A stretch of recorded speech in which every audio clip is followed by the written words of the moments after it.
சிவநகர் மக்கள் நல்வாழ்வு சங்கத்தின் 22ஆம் ஆண்டு குடும்ப விழா மற்றும் 78ஆம் ஆண்டு சுதந்திர தின விழாவை முன்னிட்டு கவுண்டம்பாளையத்தில் உள்ள ஸ்ரீ சுபிதா திருமண மண்டபத்தில் சுதந்திர தினத்தன்று மிக விமர்சையாக கொண்டாடப்பட்டது. இவ்விழாவை சுதந்திர கொடியை ஏற்றி தொடக்கி வைத்தவர் செல்வநாயகம் மக்கள் நல்வாழ் சங்கத் தலைவர் மற்றும் திருக்குட்டி என்கிற வேலுச்சாமி அவர்கள். மக்கள் நல்வாழ்வு சங்கத்தின் பொருளாளர் இவ்விழாவை தலைமையேற்று நடத்தினார்.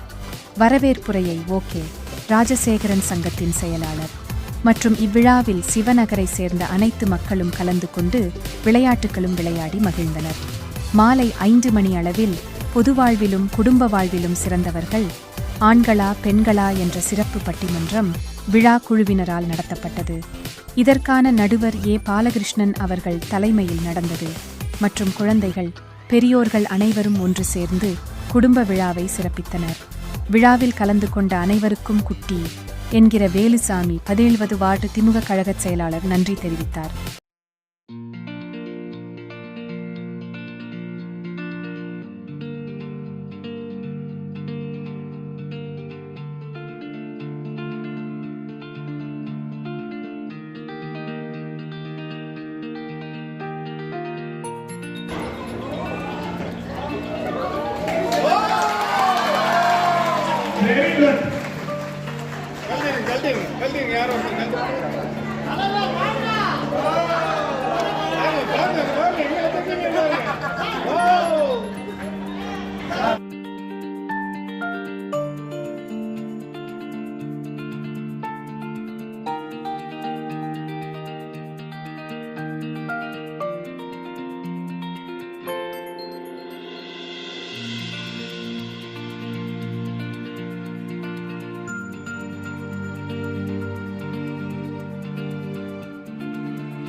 குழுவின் சார்பில் வாழ்த்துக்கள் தெரிவித்துக் கொள்கின்றோம். இந்த விழாவில் இந்த பட்டிமன்றத்தை ஏற்பாடு செய்த சிற்பநகர் மக்கள் நல்வாழ்வு சங்கத்தின் தலைவர், செயலாளர், பொருளாளர், ஒருங்கிணைப்பாளர் மற்றும் விழா குழுவினர் அனைவருக்கும் எங்கள் பட்டிமன்ற குழுவின் சார்பில் நன்றியை தெரிவித்துக் கொள்கின்றோம். மற்றும் இவ்விழாவுக்கு வருகை தருகின்ற சிறப்பு பேச்சாளர், சிறப்பு விருந்தினர் அனைவரையும் வரவேற்பதில் மிக்க மகிழ்ச்சி அடைகின்றோம். பொதுவாக எந்த இடத்துல சந்தோஷமும் மகிழ்ச்சியும் ஒற்றுமையும் இருக்கும் அந்த இடத்துல கடவுள் குடியிருக்காங்கன்னு சொல்லுவாங்க. நம்ம சிவாநகர் மக்கள் மட்டுமின்றி அருகில் உள்ள எல்லா நகர் மக்களையும் அழைத்து சந்தோஷமாகவும் மகிழ்ச்சியாகவும் ஒற்றுமையாகவும் 22 வருஷமா இந்த குடும்ப விழாவை நடத்திட்டு இருக்காங்கன்னா கடவுள் எங்கே இருக்காங்கிறது இப்போ எல்லாத்துக்கும் தெரிஞ்சிருக்கும். அதற்கு முக்கியமான காரணம் ஒருத்தர் இருக்காரு. அதை பற்றி நான் பின்னர் சொல்லுகிறேன். ஆண்கள் சிறந்ததுன்னு பெண்களும், பெண்கள் சிறந்ததுன்னு ஆண்களும் சொல்ல போறாங்க. யாருக்கு புரியலையா? எனக்கு புரியல. பட்டிமன்றம் முடிச்சுட்டு போகும்போது எல்லாத்துக்கும் புரியும், நம்ம எல்லாம் சந்தோஷமா போவோம். ஆனா இந்த பெண்கள் தான் சிறந்ததுன்னு சொல்ல வர இந்த 3 ஆண்கள் இருக்காங்கல்ல, அவங்க வீட்டில் போய் அவங்க வீட்டில் புரிய வைக்கிறதுக்குள்ள அவங்க பாடு கொஞ்சம் கஷ்டம்தான்.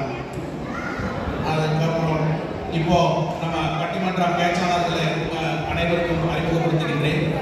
உங்களுக்கு எல்லாம் நன்கு அறிமுகமானவர்கள் தான். பெண்கள் தான் சிறந்ததுன்னு சொல்ல வர முதலில் நம்ம கோவை வசந்த் என்று அழைக்கப்படும் லயன் வசந்தகுமார், அவர் ஒரு சிறந்த ஆன்மீகவாதி, சிறந்த அரசியல்வாதி, பெரிய தொழிலதிபர். அவர் ஒரு கராத்தே மாஸ்டர். நம்ம அந்த காலத்திலே நம்ம குழந்தைகளுக்கெல்லாம் இலவசமா கராத்தே சொல்லி கொடுத்ததுனால அவரோட பொது வாழ்க்கை எப்படி இருக்குங்கிறது அதிலே தெரிஞ்சுக்கலாம். பொது நலனுக்கு எப்படி இன்ட்ரெஸ்ட் வந்து இருக்குங்கிறது. ஆனால் அவர் எப்பவுமே ஃபோன் பண்ணால் லைன் யாரோட இன்னொருத்தருடன் தொடர்புலேயே தான் இருப்பார். லைன் கிடைக்கவே கிடைக்கும். அப்படியே கிடைச்சாலும் எங்கேயோ வெளியூரில் இருக்கேன்பாரு, இல்லாட்டி ஏதோ ஒரு கோயில் இருப்பார். அவர் ஒரு உலகம் சுற்றும் வாலிபர். அதுக்கு நிறைய ராஜசேகர் சார் அவர்கள், அவர் ஒரு சிறந்த பொறுப்பாளர். எந்த வேலையை கொடுத்தாலும் முதல்ல அதை செஞ்சு முடிச்சு அதுக்கு அப்புறம் தான் அடுத்த வேலையை ஆரம்பிப்பார். அவர் ஒரு சிறந்த ஆன்மீகவாதி மற்றும் பெரிய வியாபாரி. அவர் ரொம்ப பொறுப்பாளராக இருக்கிறதுனால நிறைய அமைப்புகளில் பொறுப்பில் இருக்காரு. இந்த சிவாநகர் சிவாலயத்தில், சிவாநகர் மக்கள் நல்வாழ்வு சங்கத்தில், சபரிகிரி சத் சங்கத்தில், வியாபாரிகள் சங்கத்தில், இதில் எல்லாத்துலேயும் பொறுப்பில் இருக்காரு. அவர் ரொம்ப இனிமையானவர். எனக்கு இனிப்பு கடை வச்சிருக்காருல்ல, அதனால அவர் கடைக்கு யார் போனாலும் முதல்ல ஒரு இனிப்பை கொடுப்பாரு. அது சாப்பிட்டதுக்கு அப்புறம் தான் அவர்கிட்ட பேச முடியும். அவர் அதுக்கப்புறம் தான் பேசுவார். அதுலேயே அவரோட பொது நலத்தை பற்றி தெரிஞ்சுக்கலாம். அவர் எங்கேயும் போக மாட்டார். அவர் கடையில தான் நின்றுப்பாரு. கடவுள் நம்ம நகரில் குடியிருக்கிறதுக்கு முக்கியமானவர் அது அவர் தான். இந்த 22 வருஷமா நம்ம இப்படி ஒற்றுமையா இந்த விழாவை கொண்டாடுறதுக்கு முக்கியமான காரணமும் அவர் தான். அவருக்கு இந்த கைத்தட்டல் எல்லாம் பத்தாது. இத்தனை பேரும் நல்லா கைத்தட்டணும், நல்லா வாழ்க்கணும். அப்படி மாதிரி இருந்தால் தான் நமக்கு 22 வருஷங்கிறது 50 வருஷமாகவும் மாற்ற முடியும். அவர் ஒரு சிறந்த ஆன்மீகவாதி, பெரிய சிறந்த அரசியல்வாதி, சிறந்த பேச்சாளர், புன்னகை மன்னன், பெரிய தொழிலதிபர், வெண்கல குரல் அரசன். அவரை பற்றி சொன்னால் சொல்லிகிட்டே இருக்கலாம். எனக்கு 10 நிமிஷம் தான் டைம் கொடுத்துருக்கீங்க, அதனால அது பத்தாது. அதனால என்னோட பேச்சை நான் சுருக்கிக்கிறேன். அவருக்கு இந்த ஏரியாவுக்குள்ள எத்தனை, இந்த நகருக்குள்ள எத்தனை வீடு இருக்கு, அந்த வீட்டில் எத்தனை ஆண்கள் இருக்காங்க, எத்தனை பெண்கள் இருக்காங்க, எத்தனை குழந்தைகள் இருக்காங்க, அத்தனை பேரோட பேரும் அவருக்கு மனப்பாடம். அதனால அவருக்கு நிறைய விசாரிச்சு வந்து கேட்க வேண்டாம், இதே போதும். அவருக்கு பேசுறதுக்கு நிறைய பெண்கள் சிறந்தது சொல்றதுக்கு நிறைய பாயிண்ட்ஸ் நம்ம நகர்லேயே இருப்போம். அது மட்டுமின்றி நம்ம நகருக்கு கடவுள் தந்த வரம் ராஜசேகர் சாரும் குட்டி சாரும். ஏன்னா அவங்களால தான் இந்த ஃபங்க்ஷன் கூட சிறப்பாக நடந்து கொண்டிருக்கு. அதுக்கப்புறம் ஆண்கள் தான் சிறந்ததுன்னு சொல்ல வர்றது முதல்ல சிவகாமி மேடம். அவங்க ஒரு ஓய்வு பெற்ற ஆசிரியர்.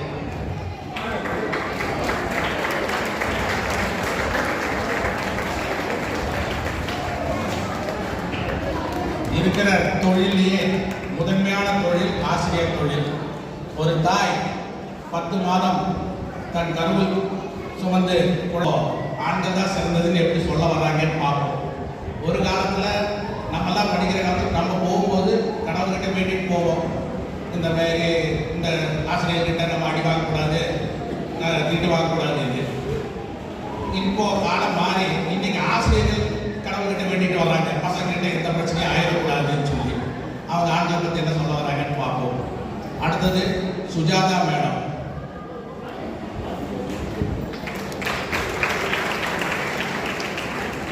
அவங்க ஹவுஸ் ஒய்ஃப், ஆனால் ரொம்ப போல்டான லேடி. அது ஏன் போல்டான லேடின்னு சொல்கிறேன்னா, பொதுவாக ஜென்ரலாக இந்த மாதிரி ஒரு கூட்டத்தில் கூப்பிட்டு மைக் கொடுத்தா யார்கிட்ட பேசுங்கன்னு சொன்னால் பேச மாட்டாங்க, அவங்களுக்கு முதல் வந்துடும். ஆனால் சுஜாதா மேடம் அப்படி இல்லை. கோயிலில் ஒரு ஃபங்க்ஷன் நடந்துட்டு இருந்தது. நம்ம குட்டி சார் கூப்பிட்டுட்டு சுஜாதாக்கா பேசுங்கன்னு மைக் கொடுத்துட்டு கடன்னு பேசிட்டு இருந்தாங்க. அதுலேயே அவங்களோட போல்ட்னஸ் தெரிஞ்சிச்சு. ஆண்களை பற்றி என்ன சொல்ல வராங்கன்னு பார்ப்போம். அடுத்தது ரூபா மேடம். இந்த காசை கொடுத்து ரெடி ஆளுங்க எல்லாம் கை கட்டுறாங்க. அவங்க ரொம்ப சுறுசுறுப்பானவங்க. 3 கடைக்கு முதலாளி அம்மா. இவ்வளோ நாள் எனக்கு அவங்க ரொம்ப நல்ல டான்ஸர்னு தான் தெரியும். இப்போதான் தெரியுது பேச்சாளரும் கூட அப்படின்னு. அது மட்டும் இல்லாமல் ஒரு அழகு நிலையம் வச்சிருக்காங்க. அழகு நிலையம் சொன்னோன்னு தான் ஒரு சம்பவம் ஞாபகத்துக்கு வருது. ஒரு அம்மா நைட் 12 மணிக்கு எந்திரிச்சு மேக்கப் போட்டு இருந்தாங்க. அந்த வீட்டுக்காரர் என்னம்மா 12 மனசாட்சி அவனுக்கு 12 மணிக்கு எந்திரிச்சு மேக்கப் போட்டுட்டு இருக்கியே அப்படின்னு கேட்கும்போது அந்த அம்மா சொல்லிச்சு, நீங்க சும்மா இருக்க, ஏன் வைத்தியத்தில் கிளம்பிங்க, நான் என்னோட செல்லில் என்னோட முகத்தை ஃபேஸை வச்சுட்டேன். அது என்ன சொல்லுவாங்க, ஃபேஸ் லாக்காக வச்சுட்டேன், செல்லில் ஃபேஸ் லாக்காக வச்சுட்டேன், ஓப்பன் ஆக மாட்டேங்குது அப்படின்ட்டு. அதுக்காக அவர் சிரிச்சாரு.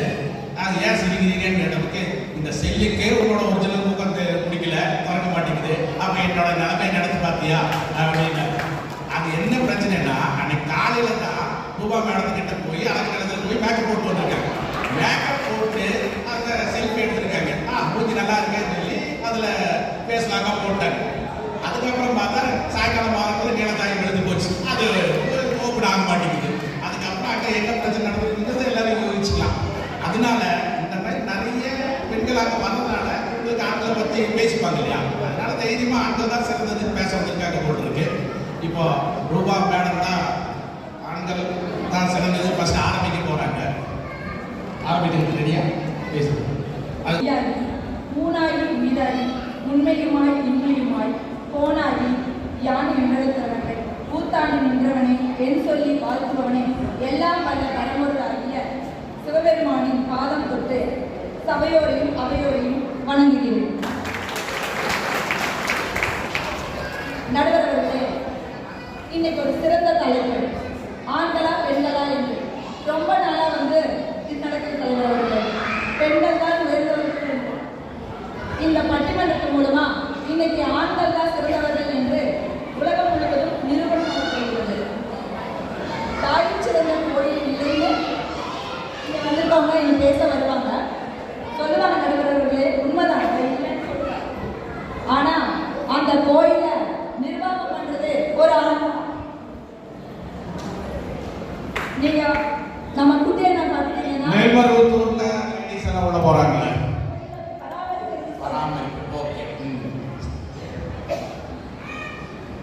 பெண்கள் பூங்கோல் பேசுவார்கள், அப்படி பூவையே தாங்கி நிற்பது ஒரு செடி தான். அந்த செடியை யாருமே விரும்புறதில்லை. இவ்வளவு நாளா யாருமே அதை பற்றி பேசவும் இல்லை. இங்க இருந்து நீட்டாக எல்லாம் ட்ரெஸ் பண்ணுறோம், நல்லா சாப்பிட்றோம், எல்லாமே பண்ணுறோம். ஆனால் அதுக்கு எல்லாமே கஷ்டப்படுறது வந்து ஆண்கள் தான்.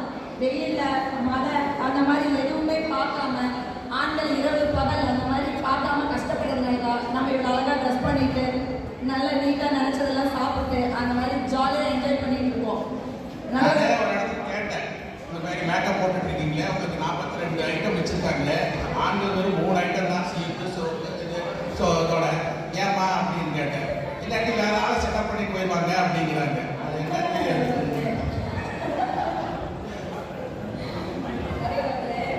எல்லாருக்குமே தெரியும். நான் புதுசாக சொல்றது இல்லை, பட் இருந்தாலும் சொல்கிறேன். ஃபர்ஸ்ட் எல்லாம் வந்து லேடிஸ் எல்லாம் வந்து ஆட்டாங்கல்ல மாவாட்டிட்டு இருக்காங்க, சரிங்களா? ஆனால் இப்போ அப்படி இல்லை. லேடிஸ் வந்து மாவாட்டுறதுக்கு கஷ்டப்படுறாங்க அப்படின்னு சொல்லிட்டு ஆம்பளை ஆடி கொடுத்துட்றாங்களே. அதுதான் சொல்றேன். அதான் ஆம்பளை தான் செய்யறேன்னு சொல்றேன். அதான் என்ன பேர் சொல்லிருக்கீங்க? அதான் ஆம்பளை தான் கண்டுபிடிச்சு, ஆண்கள் தான் கண்டுபிடிச்சு கொடுத்துருக்காங்க, சரிங்களா? அப்புறம் அந்த மாவாட்ட கல்லை கூட தூக்க முடியாது, அது வெயிட்டா இருக்கு, பெண்கள் கஷ்டப்படுறாங்க அப்படின்னு சொல்லிட்டு டில்டிங் வெயிட் கிரைண்டர் கொண்டு வந்தாங்க. அதுவும் ஆண்கள் தான் கொண்டு வந்தாங்க. சொல்லுங்க சொல்லுங்க. பின்ன சட்னி அரைக்கிறது, அம்மிக்கல்ல சட்னி அரைச்சிட்டு இருந்தாங்க. அதுவும் இடுப்பு வலிக்குது, சட்னி அரைக்க முடியல, பெண்கள் கஷ்டப்படுவாங்க அப்படின்னு சொல்லிட்டு மிக்ஸி கொண்டு வந்தாங்க. அதுவும் யார் கண்டுபிடிச்சா? ஆண்கள் தான். தெரியல, புதுசா இருக்கு. அதனால நான் சொல்றேன், தெரிஞ்சுக்கோங்க. பேரான சொல்லணும் இல்ல, யார் அந்த ஆண்கள் யாருன்னு நீங்க என்ன கேட்குறீங்க? எந்த ஆண்கள் சிறந்தவர் கேட்கீங்க? ஆண்கள் சிறந்தவரா? ஓகே, சரிங்களா? பின்ன அந்த சட்னி அரைச்சிட்டு அந்த கொஞ்சம் பேலன்ஸ் இருக்கும், அதை வந்து பாத்திரத்தோடு சூடு பண்ணணும் அப்படின்னு சொல்லுவாங்க, சொன்னாங்க. அதுக்காக மைக்ரோ அதுவும் கண்டுபிடிச்சு கொடுத்தது ஒரு ஆண் தான். அப்புறம் ஃப்ரிட்ஜ், மாவு அரைச்சு வெளியில் வைக்க முடியாது அப்படின்னாங்க, அதுக்கும் ஃப்ரிட்ஜு. பின்ன அடுப்பு வச்சுட்டு இருந்தாங்க இல்லைங்களா? நம்ம பெண்கள் வந்து விறகடுப்பு வச்சுட்டு இருந்தாங்க. அதில் விறகடுப்புல புகை வருது, கண் எரியுது, இருமல் வருது அப்படியெல்லாம் கருத்துருவீங்க. கண்டிப்பா கஷ்டம் நடக்குது. நான் அந்த மாதிரி கழிச்சு பெண்கள் அந்த மாதிரி கஷ்டப்படுறாங்கன்னு சொல்லிட்டு ஆண்கள் தான் அதுக்கு எல்லாமே, அதாவது என்னது அதுக்கு அடுப்பு பரவாயில்ல, மேக்கப் போட்டுக்கலாம். நீங்க அடக்க வச்சிருக்கீங்களா? அப்புறம் என்ன கருத்து மாதிரி சொன்னாலும் பேச்சே வர மாட்டேங்குது. சிம்னி கண்டுபிடிச்சு கொடுத்தாங்க, சரிங்களா? அப்புறம் துணி துவைக்க முடியல அப்படின்னாங்க, அதுக்கு வாஷிங் மிஷின், அதுவும் ஆண்கள் தான் கண்டுபிடிச்சு கொடுத்தாங்க நண்பர்களே, சரிங்களா? இப்போ நம்ம இதுலேயே பார்த்துருப்பீங்க, குத்துவிளக்கு ஏற்றுறது பெண்கள், இதில் ஏற்றுறது நல்லது, நான் இல்லைன்னு சொல்லல. பட் அந்த குத்துவிளக்கை செஞ்சது ஒரு ஆண் தான். அப்படியா? அப்புறம் பார்த்தீங்க அப்படின்னா, கல்யாணம் ஆகிட்டு ஒரு வீட்டுக்கு போனால் பெண் வலது கால் எடுத்து வச்சுட்டு போனால் நல்லது. நான் இல்லைன்னு சொல்லி பெண் வலது கால் எடுத்து வச்சுட்டு போனால் வீட்டுக்குள்ள போனால் நல்லதா? ஆனால் அந்த வீட்டை கட்டுறது ஒரு ஆண் தான். அந்த ஆணைக்கு அசிஸ்டன்ட் சென்றாலும் வேணும் இல்லை, அப்பதான் அந்த சர்டிஃபிகேட் கொடுத்து கட்ட முடியும். நடுவர்களே, ஒரு சிட்டாளி இல்லைனாலும் வேலை நடக்கும். ஆமா. ஆனால் ஒரு கொத்தனார் இல்லைன்னா வேலை நடக்குமா? நடக்காது இல்லையா? சரி, ஆண்கள் பெண்களுக்கு ஏற்றவர்கள் இல்லை அப்படின்னு சொல்லுவாங்க. பெண்கள் பெண்கள் எடுத்தவர்கள் இல்லை, ஆண்கள் எடுத்தவர்கள் இல்லை சொல்லுவாங்க. சிரிச்சிட்டு இருக்காங்க.